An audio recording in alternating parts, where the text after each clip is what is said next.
자신을 사랑하는 사람들이 알고 실천하는 것 10가지. 첫째, 자신을 사랑해야 다른 사람도 사랑할 수 있음을 안다. 나는 비행기를 탈 때마다 중요한 삶의 진리 한 가지를 확인한다. 비행기가 이륙하기 직전 승무원들은 승객들에게 비상사태가 발생하면 산소 마스크와 금용조끼는 반드시 자신이 먼저 쓰고 그 다음에 도움이 필요한 옆 사람을 도와주라고 안내한다. 내가 숨을 쉴 수 없다면 그 누구도 도와줄 수 없기 때문이다. 무슨 일을 하든 자신에 대한 사랑을 잊어서는 안 된다. 내가 나를 사랑하고 내가 행복해야 다른 사람을 진정으로 사랑하고 행복하게 해줄 수 있다. 내 마음에 곳간이 차고 넘쳐야 다른 사람에게도 흘러들어갈 수 있다. 자녀를 행복하게 해주려면 부모가 먼저 행복해야 한다. 진정한 사랑은 모두 나로부터 시작되기 때문이다. 둘째, 완벽을 추구하기보다는 자기가 하는 일과 과정을 즐긴다. 귀한 그릇, 값비싼 양주, 왜 그렇게 아끼는 것일까? 현재보다 미래의 행복이 더 중요하다고 믿기 때문이다. 하지만 즐기지 못하는 사람은 그 미래가 현재가 되어도 즐기지 못한다. 그러니 미루지 말고 지금 즐기자. 셋째, 사람들은 나에게 관심 없다는 것을 안다. 인생사 괴로움의 대부분은 타인의 말과 평가 때문에 생긴다. 인정받고 사랑받고 싶은 것이 인간의 본성이기 때문이다. 하지만 세상 사람들은 생각만큼 우리에게 별로 관심이 없다. 우리가 다른 사람들에게 별로 관심이 없는 것처럼. 언젠가 동료 교수 한 명이 남들의 평가나 시선으로부터 자유로워질 수 있는 비결을 묻기에 이렇게 대답했다. 사람들은 생각만큼 우리에게 관심이 없다는 걸 받아들이고 자신의 선택에 책임을 지고 욕먹을 각오를 하면 됩니다. 인정과 사랑을 받는데 초연하고 혼자서도 얼마든지 잘 지낼 수 있다고 생각하면 우리는 지금보다 훨씬 더 자유로운 삶을 살 수 있다. 자신을 사랑하는 사람은 남들의 평가로부터 자유로울 수 있고 자존감이 높은 사람은 남들의 시선에 연연하지 않는다. 넷째, 너무 완벽하려 하지 않고 대충 넘어갈 줄도 안다. 뭐든 너무 완벽하려고 하면 오히려 완벽과 더욱더 멀어진다.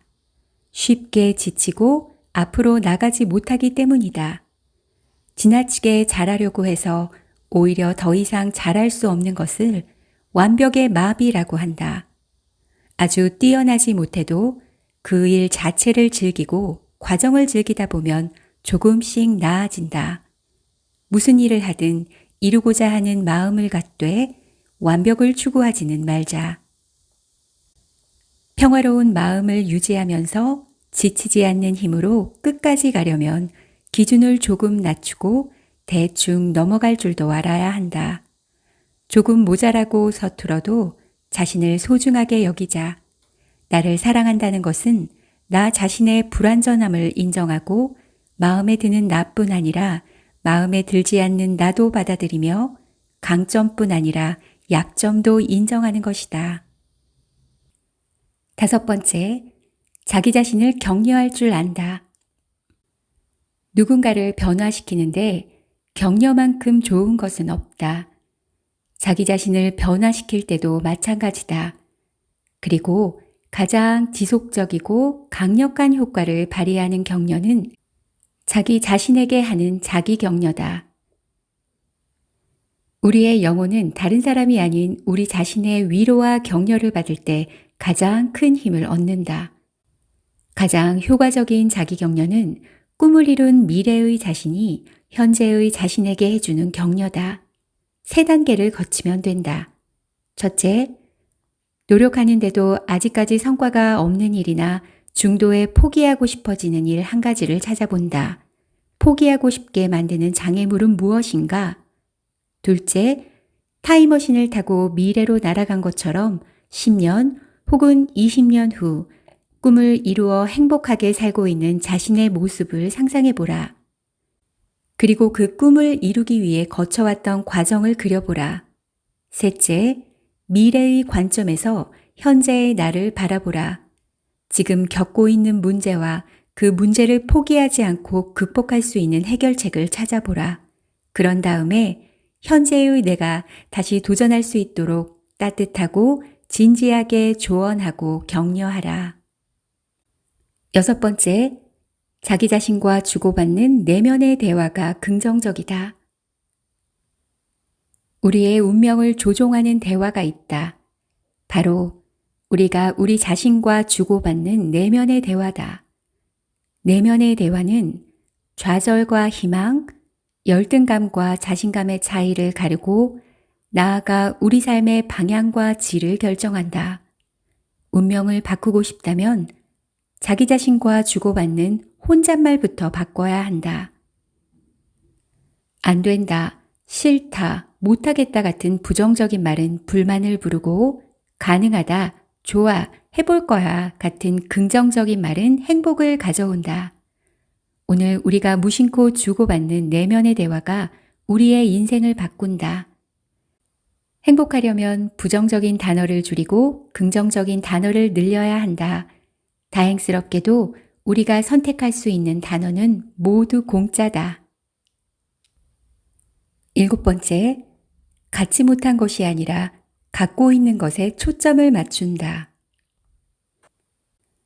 불평, 불만, 불행감은 만약 이것이 있다면 이라는 플러스 가정법으로 만들어지고 감사, 만족, 행복감은 만약 이것이 없다면 이라는 마이너스 가정법으로 만들어진다. 삶의 질을 바꾸고 싶다면 플러스 가정법을 마이너스 가정법으로 바꾸면 된다. 만약 더 큰 집을 사게 된다면, 최고급 외제차를 한 대 더 갖게 된다면, 아들이 전교 1등을 해준다면, 이처럼 더 많은 것을 추구하는 플러스 가정법을 사용하면 아무리 많은 것을 소유해도 만족할 수 없다. 반면 만약 퇴근해서 편히 쉴 수 있는 이 집이 없다면, 이렇게 다닐 수 있는 직장이 없다면, 이 먼 거리를 차도 없이 걸어가야 한다면, 이처럼 이미 갖고 있는 것을 잃었을 때를 생각하는 마이너스 가정법을 사용하면 소유한 것이 아무리 적다고 해도 감사한 마음으로 살아갈 수 있다. 발이 없는 사람을 보기 전까지는 내게 신발이 없다는 사실을 슬퍼했다. 고대 페르시아 속담이다. 지금 가지고 있는 것으로 누릴 수 있는 것을 누려라. 여덟 번째, 늘 긍정적으로 생각한다. 생각은 제거되는 것이 아니다. 대체될 뿐이다. 부정적인 생각으로 괴롭다면 그냥 긍정적인 생각을 떠올리면 된다. 부정적인 생각을 하지 않으려고 하면 할수록 더욱더 부정적인 생각이 떠오른다. 부정적인 생각을 억제하려는 그 순간 우리의 뇌가 부정적인 생각에 초점을 맞추기 때문이다. 어떤 생각을 억제하면 억제할수록 그 생각이 더 많이 나는 것을 심리학에서 반동 효과라고 한다. 부정적인 생각에서 벗어나는 방법은 의외로 간단하다. 부정적인 생각 대신 긍정적인 생각을 하는 것이다. 단점, 상처, 원망, 좌절, 우울. 나쁜 생각이 다시 자리 잡지 못하게 하는 가장 좋은 방법은 장점, 감사, 자비, 사랑, 배려와 같은 좋은 생각이 그 자리를 차지하도록 하는 것이다. 이른바 대체의 원리다. 그림자를 없애려면 그저 뒤를 돌아 빛을 바라보면 된다. 여덟 번째, 친절을 베풀며 행복 바이러스를 전염시켜 함께하는 사람도 행복하게 만든다. 기분이 처지고 울적한가? 그렇다면 남에게 뭔가 좋은 일을 해주라. 무력감에서 벗어나고 기분이 좋아지게 만드는 가장 경이로운 방법은 누군가에게 작은 친절을 베푸는 것이다. 남에게 친절을 베풀면 왜 기분이 좋아질까? 첫째, 초점이 자기 내부로부터 외부로 향하게 된다. 둘째, 통제감을 경험하기 때문에 무력감이 줄어든다. 셋째, 자신이 의미 있는 존재임을 확인하게 된다.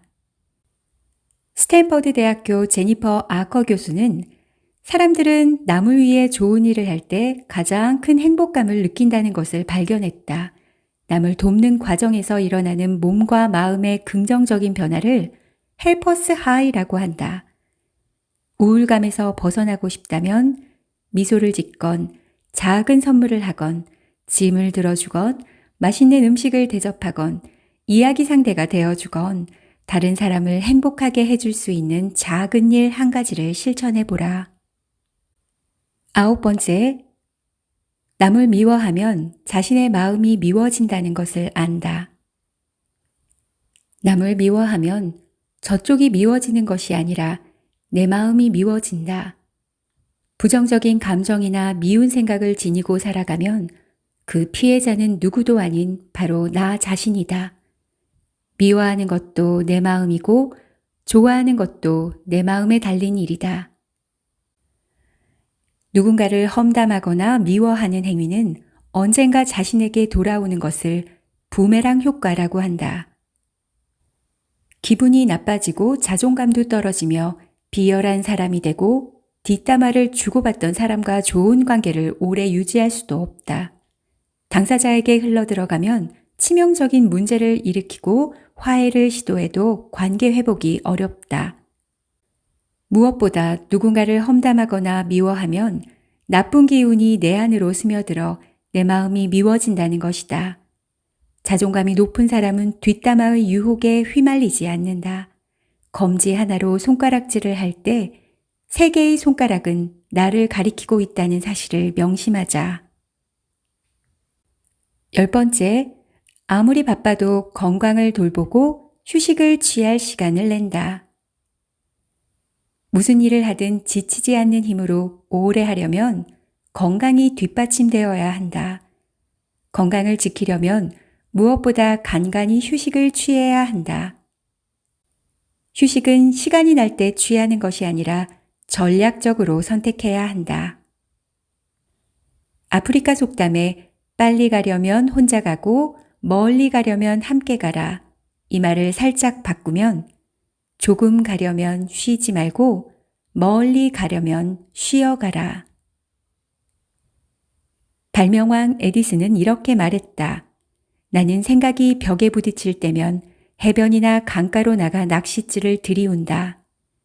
에디슨이 발명왕이 된 것은 낚시를 하면서 휴식을 취한 덕분이고 뉴턴이 만류 인력의 법칙을 발견한 것은 사과나무 아래 누워 쉬고 있었던 덕분인지도 모른다. 잃어버린 건강은 우리가 함부로 다룬 우리 몸의 보복이다.